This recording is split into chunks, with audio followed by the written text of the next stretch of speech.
Hello mga guys, gawa tayo ng graham mango. Yan po ang graham mango namin. Yan, natatapos na po.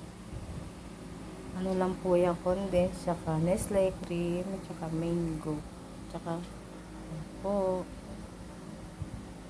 graham mango.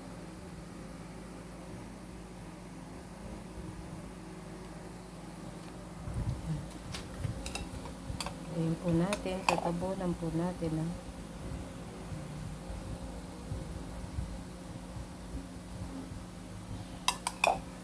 para masarap.